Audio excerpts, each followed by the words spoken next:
Baik, Assalamualaikum warahmatullahi wabarakatuh. Saudara sekalian, selamat kita bertemu lagi sekali pada satu majlis ilmu yang insyaAllah kita minta keberkatan daripada Allah SWT, sebab topik pada malam ini juga ada kaitan dengan kita punya bulan Ramadan. Jadi tuan-tuan sekalian, saya nak cerita tentang banyak tahun dah kita buat keputusan supaya setiap bulan Ramadan memberi kita kebaikan dan manfaat, bukan saja dari sudut spiritual atau agama, tapi juga dari sudut fizikal, maksudnya dari segi biologi ataupun fiziologi, ataupun yang lebih penting ialah demi kesihatan kita. Betul-betul?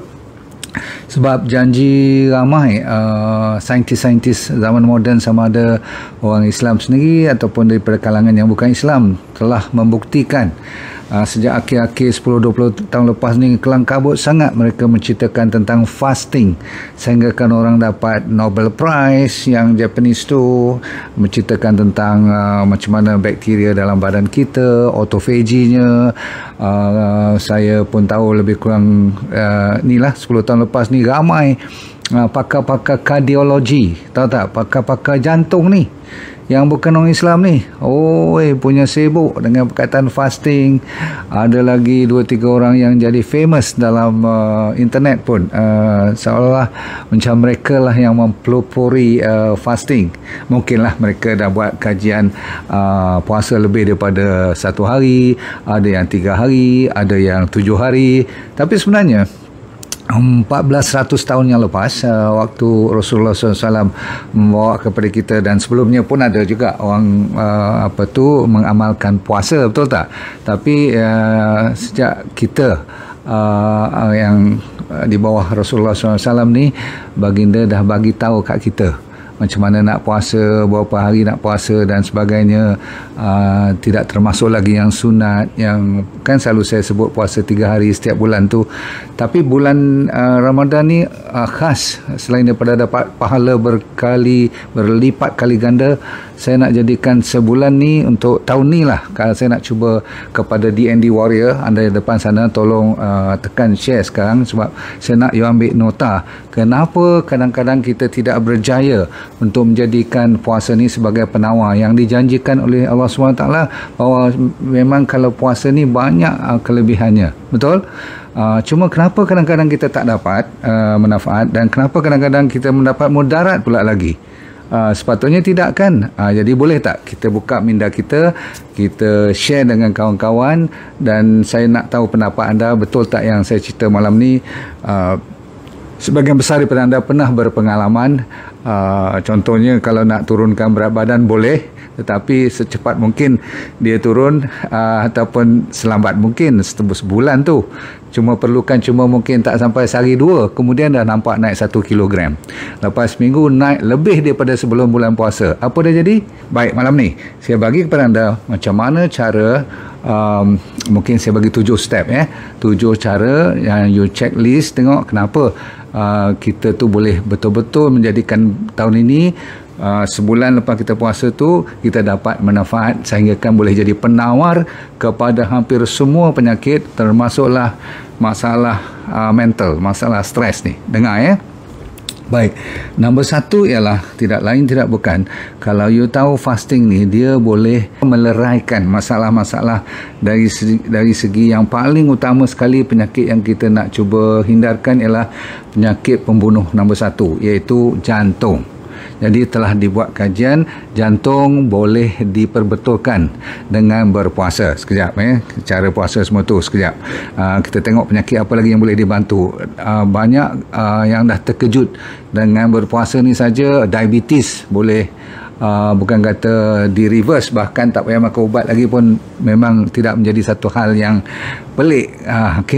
Kok you heran.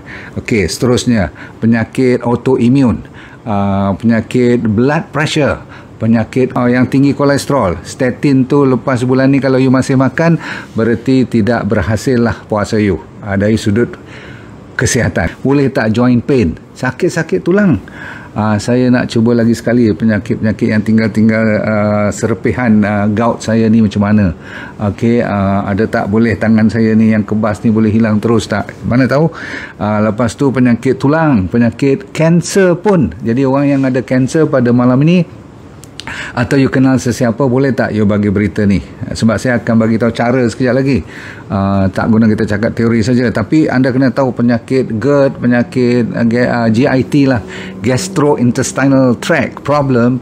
If you have your stomach problem, colon ataupun small intestine, silakan dengar elok, semoga you dapat masalah buah pinggang lagi. Ada kajian juga mengatakan nyanyuk juga boleh diperbetulkan kalau tak serius lagi lah. Okay. Dan paling-paling yang secara menyeluruh autoimun semua tu, penyakit kulit, penyakit stres, masalah suka sangat tak tenteram jiwa you, dan kadang-kadang ada masalah-masalah yang sampai tak bercakap, boleh tak masa ni lah kita nak betul. Tak bercakap tu maksudnya silaturahim lah, faham? Dan ujung-ujungnya ada kaitan 4-5 perkara, iaitu masalah vaskular, masalah pembuluh darah kita, dari segi aterosklerosis, ada plak, ada masalah tersumbat sehingga kan perlu stand ke, ataupun ada lagi masalah apa orang panggil inflamasi, masalah stem cell kita tak berapa nak menjadi, maksudnya tak ada regeneration atau renewal yang cukup, orang panggil apa, canggih ataupun cukup, orang kata apa, berfungsi dengan baik, dengan orang kata apa, smooth. Okay, sebab kadang-kadang tersangkut-sangkut, bila nak baik pun lambat, wound healing. Lepas tu mikrob kita dah lama sangat, bakteria-bakteria kita tu kadang-kadang dia tak terjaga, yang jahat lagi banyak, yang baik pula jadi kurang. Okay, dan of course ada orang zaman puasa ni tak seharusnya immunity you jatuh, sebab dia harusnya meningkat. Dan ujung-ujung sekali kita punya growth hormone masa puasa ni lah patut dia lebih berlipat kali ganda. Growth hormone maksudnya ketumbesaran kalau budak-budak tu, sebab zaman sekarang budak-budak hampir kadang-kadang terkejut kita dengar bawah pada 10 tahun, 9-10 tahun ni dah ada masalah jantung, masalah yang bukan dilahirkan masalah jantung, tapi bila dia membesar disebabkan oleh sesuatu gaya hidup, pemakanannya tak terjamin, tak terjaga, sehingga kan dah jumpa plak, dah jumpa orang panggil apa, aterosklerosis. Berarti dah ada benih-benih sakit jantung daripada sekecil sebelum umur 10 tahun. Berarti standard 1, standard 2 dah kena jaga-jaga. Baik. Okay, so bersedia yang saya nak bagi 7 step tu. Okay, number 1 ialah anda jangan lari daripada diet dahulu. Dan saya tak nak you dengar perkataan diet tu macam menakutkan, sebab bulan puasa ni tengok apa yang you kena buat. Bila saya kata tentang diet, kita kan puasa 13 jam. Berapa jam you puasa? Selalunya 13, kadang-kadang sampai 14 jam, tergantung pukul berapa you sahur. Kalau you sahur lagi awal, you lagi lama lah panjangnya berpuasa you, betul? Sebab tu digalakkan you bersahur agak lambat sedikit. Faham? Okey, namun apapun berlaku, kalau 13 ke 14 jam untuk orang Islam pada tahun ini agak memadai bagi mereka yang tak pernah buat fasting, yang Mak Saleh selalu kata intermittent fasting, nak sampai 16 jam minimum atau 18 jam. Lepas tu ada jendela makan, waktu yang dibenarkan makan cuma 6 jam. Yes, betul, tapi itu cuma sebagai fashion. Kita tak nak fashion. Kita setiap tahun ada peluang ni kita buat. So katakan 14 jam, bila kita buka puasa, kan digalakkan kita buka puasa dengan air dan mungkin kurma atau buah-buahan. Betul tak? Sebelum kita pergi sembahyang maghrib dahulu. Betul dah tu. Okey, betul dah. Sebab kita break the fast, kita buka puasa dengan air, okey, dan dengan buah-buahan, okey, ataupun kurma. Betul? Okey, biar dia manis sedikit, sebab untuk kurma tu manis apa? Manis buah, bukan manis air sarbat. So this year onward, tak tahulah you marah tak marah ke I, kalau betul you nak jadikan bulan ni bulan penawar, nak bagi baik, no sarbat, no air gula, jangan pula ada pewarna kat situ, tolong. Okey, kalau betul-betul you ikut, saya percaya bulan ni, ataupun maksudnya lepas bulan nanti, you akan tengok tak sampai 2 minggu dah ada perbezaan. Contoh, kalau you buka puasa macam tu, nanti secukup air, dah hilang dahaga dan sebagainya, Alhamdulillah, cukup. That is the best. Bagi sembahyang maghrib, lepas tu kita buka puasa yang nak bagi kenyang sedikit. Betul tak? Saya ulang, kenyang sedikit, bukan kenyang sampai sedawa. Apa? Sendawa pula, sampai orang utara kata belahak lah, faham tak? So sampai kalau you dah sendawa tu kira memang fail. Saya ulang lagi sekali, saya pun memperingati diri saya, kalau sampai bunyi memang fail. Buka puasa tu tak dipakai untuk bulan ni. Tak apalah, besok you cuba lagi. Katakan hari ni sendawa, besok tak ada sendawa. Okay, alright. So maksudnya don't burp. Okay, sampai burp. Bahkan sampai agak 70% sahaja. Itu dari segi kekenyangan. Berapa rasa nak kenyangnya. Okay, 80% pun tak apalah. Okay, tak apa. Asalkan saya kata apa tadi, jangan sampai ada burping. Sampai you inilah belahak tadi kan. So yang penting ialah makanan pilihan tu ikut balik D&D diet, iaitu banyakkan tadi dia buka puasa sikit dengan buah-buahan kan, 1 piring ke, kalau nak pun 2 piring pun tak ada masalah kalau boleh. Tapi kurma kalau orang recommend 3 tu cantik sangat, cukup. Okey, sekarang sayur macam biasa, buka puasa tu macam lunch atau macam dinner kita. Ingat tak? Saya ajar you 2 plate kan, seolah-olah macam you dah pecah 2 bahagian, 2 pinggan, tapi sebenarnya orang Melayu, orang Islam, dia makan 1 pinggan. So mesti yang confirm ialah plate pertama ada sayur-sayuran ataupun ulam-ulaman, ataupun you nak rebus apa-apa ke, boleh pucuk apa orang panggil, pucuk ubi kayu, ataupun apa, saya duk nampak pisang tu, jantung pisang, okey, contoh. Ataupun you nak letak macam-macam lah. Ulam-ulaman kita ni cukup banyak, tak ada masalah. Okay, yang you rasa susah, you nak gigit sangat ataupun rasa macam keras ke apa, you boleh rebus. Contohnya you nak masuk cauliflower, apa-apa, carrot dan sebagainya nanti. Lepas tu ramai kita akan nak makan nasi ataupun nak makan kuih dulu. Sekarang ini dia cabaran anda, no sugar. Saya tak kira. Kalau you betul nak jadikan penawar tahun ni, you kena pegang janji ni. Okay. Mula-mula yang paling utama, saya tak kira you nak kot lah saya nanti nak recommend you jangan makan daging apa-apa. Itu tak semustahak. Jangan makan gula ni. Asalkan ada gula, sama ada gula terang-terang nampak ataupun yang hidden, yang tak nampak, ataupun makanan yang dah diproses. Saya ulang 3 ni je. Lagi sekali, gula atau yang nampak dan tak nampak. Nombor 2, tak nampak yang banyak tu dalam kuih-kuih orang bulan puasa ni. Dan nombor 3 ialah processed food. Tahu processed food? Semua yang datang daripada kotak yang ada bertarikh luput, you tolong tolak ke tepi kalau boleh. Kalau tak boleh, tak apa. Saya tak suruh you membazirkan makanan. Sampai tak ada makanan, salah saya. Takkanlah sampai you tak boleh buka puasa langsung. Tetapi kan you janji malam ni nak dapatkan dia punya ilmu dia itu nombor 1. Nombor 2, susu seperti biasa. Okay, kecuali kalau susu tu you sendiri yang bela kambing you sendiri tahu dia pergi makan kat mana dan tak diberi antibiotik. Lembu atau kambing tu tak diberi sebarang growth hormone ataupun yang ada ubat-ubat lain supaya dia cepat besar. Okay, no problem. Dia you hantar pagi kat bukit tu, dia makan rumput semua tu, dia balik petang. Okey, itu jenis-jenis kampung macam tu, no problem. Kalau nak lah juga. Okey, so apa saya kata, no gula, nampak tak nampak, kuih muih ataupun makanan yang dah diproses, termasuk terlalu banyak sangat tepung. Habis nak makan apa? Okey, banyak saya kata tadi. Ingat tak, sayur-sayuran, ulam-ulaman, sambal tak apa, no problem. Okey, lepas tu kalau you terpaksa juga makan nasi, makanlah agak 2 genggam ke macam tu. Jangan terlalu banyak nasi tu, sebab saya mengharapkan you lebih kenyang dengan sayur-sayuran. Atau nak bubuh kacang-kacang, nak bubuh nuts and seeds kat atas tu, boleh, no problem. Okey, kalau you kempunan sangat nak ambil 1 kari puff depan anak-anak you tu, takkanlah nak lawan sangat kan. Kalau you tak tahan minggu pertama ataupun 3 hari pertama, saya benar lagi ambil yang bertepung, roti canai, murtabak, apa lagi you nak beli nanti. Dah fikir dah ni sebab bazar Ramadan duk tunggu kat luar sana kan, dan bazar Ramadan lah yang paling banyak sekali choice, dan itulah salah satu sebab nanti orang marah kat saya lah ni. Tapi itulah salah satu sebab kenapa kita tak akan baik setiap tahun bila kita berpuasa. Faham tak faham ni? You mesti mengaku sebab ini adalah satu fitrah cara kita buka puasa dan membeli belah kadang-kadang, betul tak? Macam fitrah pula, padahal budaya tu tak seharusnya digalakkan.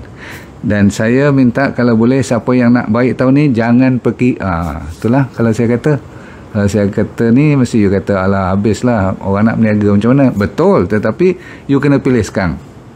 Sama ada you nak ikut budaya, pergi beli beratur sanggup, okey, lepas tu bawa balik makanan tu pula saya dah kata ada tepung banyak kat situ, out. Ubi kayu boleh, ubi keledek boleh, ubi sweet potato, ubi keledek lah kan, ubi kentang boleh, no problem, asalkan ada serat yang datang daripada whole food, makanan yang tak diproses lagi dan tak dimasukkan sebarang pewarna ataupun pengawet, boleh. So banyaklah you boleh kan, betul tak? Cuma nanti ada gulai, ada sayur dan sebagainya tu you ambil rasa, no problem, okey. Dan kalau saya kata tadi, kalau you nak ambil juga daging seketul 2, silakan. Jangan sampai orang kata keluar liur dan sebagainya. Sebab apa? Bila you dah habis makan tu dengan ni, boleh tak tahun ni you ganti dengan air ataupun kopi kosong, kopi o atau teh kosong, apa-apa, waktu more. Boleh tak boleh? Saya minta maaf lagi sekali bagi mereka yang bila pergi ke masjid atau surau yang dah disiapkan makanan sampai itulah. Malam ni sensitif ni kalau saya cakap. Memang saya terpaksa cerita ni walaupun takkan jadi popular lah kalau saya cakap ni. Pasal apa?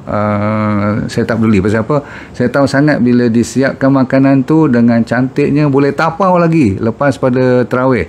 Saya minta maaf. Betul-betul saya minta maaf. Sebab itulah sebenarnya cara kita untuk menambahkan lagi penyakit. Bahkan kita makan kurang daripada bulan puasa semasa kita sebelum puasa. Betul-betul. Masa hari biasa tak pula makan macam tu. So jadi masa kita more tu, makan lepas tarawih tu, tolonglah kalau boleh outkan ataupun kurangkan ataupun gantikan dengan air yang tidak bersirap semua tu. Ambil lah kopi, ambil tea, tak jadi masalah. Kalau ada air kelapa, masa itulah nak ganti air kelapa supaya you letih kan lepas tarawih sampai berapa rakaat semua tu. Jadi kadang memanglah dibenarkan you makan sikit atau minum, carilah buah-buahan balik sedikit, boleh tak? Baik.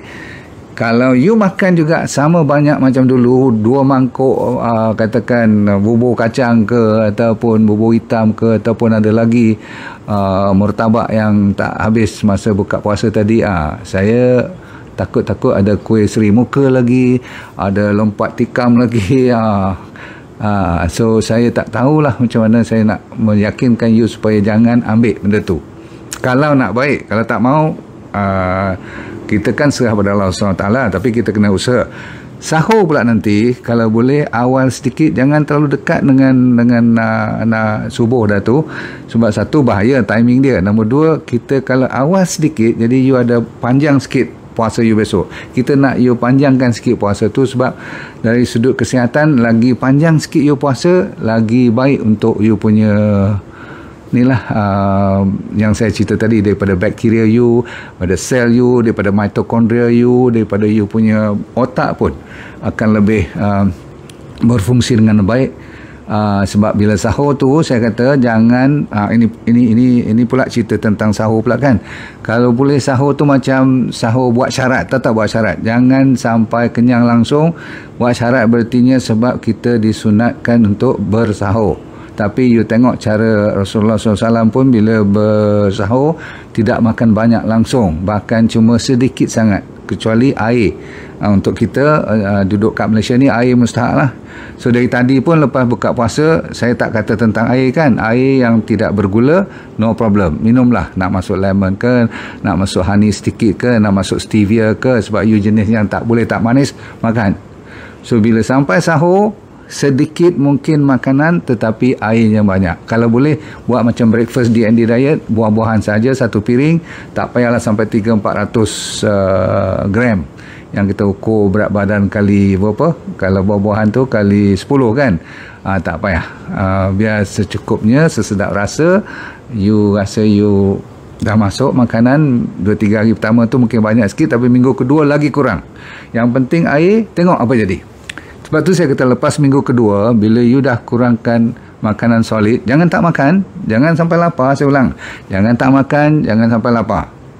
Bahkan you nampak tak, saya malam ni tak fokus sangat kepada daging dan kepada susu sangat pun. Susu tu masih lagi saya nak block juga sebab banyak masalah. Tapi daging-daging, kalau you dah ada family, you dah masak gulai ayam atau gulai ikan semua tu, silakan tambah sikit. Makan dengan ubi pun tak apa. Okay?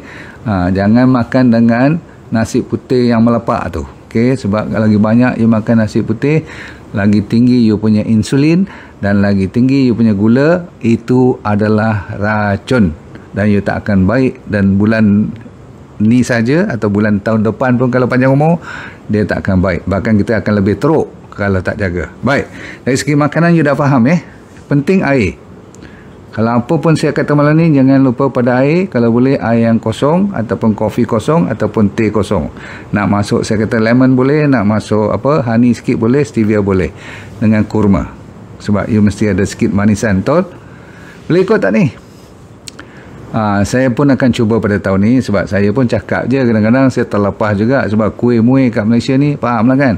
Namun kalau setiap malam you buat macam tu, confirm tak boleh. Paling saya kata 2 kali seminggu treat day. Treat day tu maksudnya boleh nak makan lebih sikit daging, lebih yang bermata berdaging, berkaki semua tu, telur boleh, no problem. Okey, lagi-lagi yang boleh apabila dia datang daripada telur ayam kampung ataupun daging yang dah you tahu dia memang grass fed, makanan dia lebih kepada rumput saja, jarang orang bagi makanan-makanan dalam pallet semua tu. Itu memanglah kalau you dapat beli daripada market makanan macam tu, simpan banyak sikit, boleh. Dan bazar kurangkan. Saya ulang, bazar Ramadan, sebab dia nafsu bila kita pergi waktu berpuasa, semuanya nak makan, betul tak? Padahal sekejap lagi tak habis pun. Baik, nombor 1 yang tu besar sekali cerita, kita cepatkan. Nombor 2 ialah lagi natural makanan tu, lagi murah, lagi yang bukan dalam mahal-mahal kan. Supermarket tu lebih mahal, yang dah proses tu lebih mahal, lagi bagus. Maksudnya dia harusnya lebih murah dan lebih cepat you prepare. Faham tak? Prepare, nak siapkan makanan tu petang-petang. Kalau isteri you nak siapkan pun dia tak pening kepala. Sebab apa? Makanan untuk tahun ni lebih simple, lebih murah dan lebih cepat dipersiapkan. Dan you free daripada terpaksa buat macam kebiasaan tahun-tahun lepas. Ajak family you belajar, tapi kalau budak-budak tu, kalau dia orang sampai tak makan langsung, you kena orang kata pujuk-pujuk lah sikit. Terpaksa bagi juga makanan yang tak sihat pun. Buat permulaan ni saya tak nak you jadi bergaduh pula. Buat dulu minggu pertama, lepas tu acahkan dia. Sebab nombor 3 ialah makan cuma kalau you betul-betul lapar, yang lepas more tu. Okey, kalau terpaksa juga makan. Kalau you tak rasa lapar, cuma air sahaja. Saya ulang, masa lepas more. Sebab kalau you masuk more makan besar juga, makan sampai kenyang juga, dia dah dikirakan 3 kali makan. Yang you dengar cerita air dekat 10-15 minit lepas tu, saya nak you fokus kepada 2 kali je makan. Maksudnya masa buka puasa jadi 2 kali lah. Sebelum maghrib, lepas maghrib dah jadi 2 kali kan. Tapi tak apa, tu diiktiraf sebagai sekali. Dan masa sahur sekali, dan sahur disikitkan lagi. Maksudnya makanan, air no limit, sayur no limit. Okey, benda-benda yang tidak berkalori tinggi dan sihat, makanlah banyak mana pun. Faham? Okey, lepas tu nombor 3 ialah tidur kena cukup. Tak kira lah you balik je daripada tarawih tu, kadang-kadang dah sikit sebanyak sembang sikit pukul 10.30, 11 kena tidur dah. Okey, sebab kita nak bangun pukul 4, pukul 5 nanti, nak baca Quran lagi, nak tahajud dan sebagainya. Betul? Seterusnya nombor 4 ialah untuk carilah ketenangan jiwa pada masa ni. Sebab apabila you dapat ketenangan jiwa melalui berpuasa, sambil baca Quran, sambil zikir, dan kita tadabbur, tadarus dan sebagainya tu, betul, dan kita banyak bagi sedekah, maka kita diharapkan dapat banyak kebahagiaan. ketenangan dan rasa macam orang kata apa, feel good, okay, happy sebab you berjaya, you ada success story setiap kali you buat benda-benda macam tu. Setiap seminggu you review balik apa you buat minggu lepas, berapa kali you bersedekah dan sebagainya. Ini ada kaitan dengan kesihatan. Sebab itulah kesihatan untuk bulan puasa ni patutnya lebih efektif, sebab dia bercampur dengan Allah terapi pun. Sebab Allah terapi lah menjadi dia punya tunggak dalam bulan Ramadan ni, betul tak? Semua orang bekerja-kerja. Jadi kalau kita tak ambil kesempatan, rugi benar. Kalau rugi betul, kita nak kena tunggu tahun depan pula. Mana tahu kan bila nak sampai. So seterusnya, jangan lupa cari ketenangan jiwa, cari kebahagiaan, rasakan dia punya kepuasan tu dan bebaskan diri anda. Masa ni lah sebenarnya you kena let go apa yang berlaku 11 bulan lepas dan fokus kepada setiap hari apa you nak buat the best untuk membahagiakan orang lain juga. Okay, memang senang cakap daripada bikin, tetapi kalau tak niat macam tu susah juga. Kita kena ingat what you want, do what you want and get what you want. Baik, nombor 6 sekarang. Sedikit berjalan waktu petang. Boleh tak betul? Boleh tak? Jalan you kata tak boleh minum ni, macam mana ni? Okey, you buat lebih kurang 15 minit sebelum dekat-dekat ni lah, katakan dekat-dekat nak boleh buka puasa. Okey, boleh tak? Orang kata nak prepare untuk sembahyang dan semua. Okey, buat awal sedikit, you adjust lah. Ataupun you baca Quran awal sikit, tapi you jalan 10 minit je. Saya nak you kena kaki you kat tanah. Sebab ada kaitan dengan masa bulan puasa ni, keadaan mental you kan tenang aja kan. Dan you tambah pula dengan kita punya JZ walk tu. Ingat tak JZ, jog and zikir punya konsep, atau berjalan dengan zikir tu, buat sikit-sikit, tak berpeluh pun tak apa. Saya nak mata you, otak you disamakan dengan nature, dengan alami. Itu juga membawa hormon-hormon you jadi stabil dan meleraikan masalah penyakit you. Okey, kita ambil last kali ialah untuk you fikirkan tentang apa orang panggil suplemen juga. Okey, sebab di zaman di bulan puasa ni, kadang-kadang bila saya cakap macam ni, kadang-kadang you tak lalu makan, kadang-kadang you rasa apa macam pilihan makanan tu rainbow food dah cukup, tapi kadang-kadang disebabkan saya pun cuma suruh sekali setengah sebenarnya, 2 kali, tapi yang kali kedua tu sahur kan tak banyak, saya galakkan you makan semua, cuma lebih kurang buah dengan air banyak kan. So sepatutnya sekali lah. Dia konsepnya OMAD juga, 1 meal a day, OMAD program.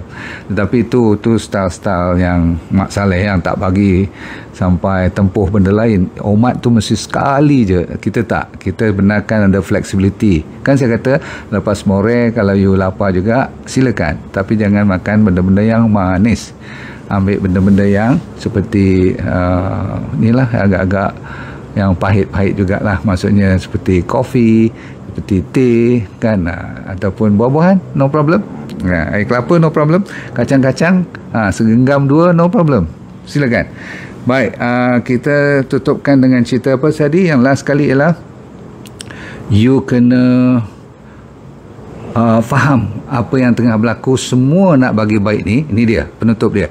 Semua yang nak bagi baik ni tidak lain tidak bukan ialah satu je sebenarnya. Sebab tu saya letak last kali supaya you ingat, ialah untuk mengurangkan gula dalam badan. Itu saja. Kalau you boleh ingat ni, dan you jadikan musuh pada bulan Ramadan tahun ni, gula menjadi musuh kita, seolah macam dia mengganggu kita untuk maju ke depan, you akan berjaya. So supaya tak lupa nasihat saya dan bagi tahu pada semua rakan-rakan kita, sebab insulin lah sebenarnya menyebabkan banyak penyakit yang saya sebut tadi, daripada jantung, diabetes, high blood, kolesterol, masalah autoimun, masalah kulit, kanser pun, sehingga penyakit dementia, masuk nyanyuk, penyakit tulang-tulang, ada kaitannya dengan gula dan insulin. Cukup dulu pada malam ini.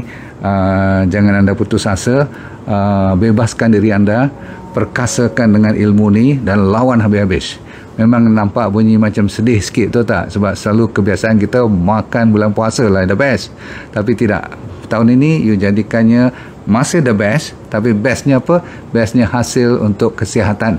Semoga anda, saya doakan sehat walafiat, dunia anda bahagia, keluarga, okey? Ajak anak-anak kecil pemula-mula ni, jinak-jinakkan dia sehinggakan you boleh let go and feel good all the time. Baik, cukup dulu saudara sekalian. Terima kasih banyak. Kita jumpa lagi pada waktu yang terdekat. Assalamualaikum warahmatullahi wabarakatuh. Bye.